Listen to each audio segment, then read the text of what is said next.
এমন নেইমারকেই তো দেখতে চায় ভক্তরা। চোট থেকে ফিরে সেই ম্যাচে সান্তোসের জার্সিতে করলেন জোড়া গোল। সব প্রশ্নের জবাব মাঠেই দিলেন নেইমার। ইনজুরি কাটিয়ে নেইমারের এমন প্রত্যাবর্তন আর বিশ্বকাপে ফেরার আগাম বার্তা নিয়ে আরো বিস্তারিত থাকছে প্রতিবেদনে।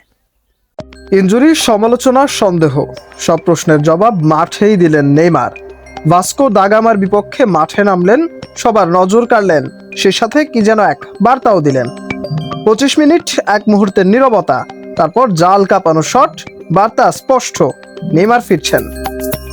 প্রথম গোলেই বদলে যায় ম্যাচের দৃশ্যপট, আত্মবিশ্বাস ফিরে পায় সান্তোস। কিন্তু গল্প এখানেই শেষ নয়।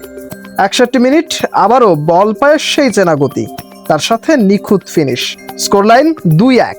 এ রাত শুধু ক্লাব ফুটবলের নয়, সামনেই বিশ্বকাপ। ব্রাজিল অপেক্ষায়, ভক্তরা অপেক্ষায়। আজকের পারফরমেন্স বলছে নেইমার প্রস্তুত, এবার লক্ষ্য বিশ্বমঞ্চ। মোহাম্মদ মাশরাফি, রূপান্তর স্পোর্টস।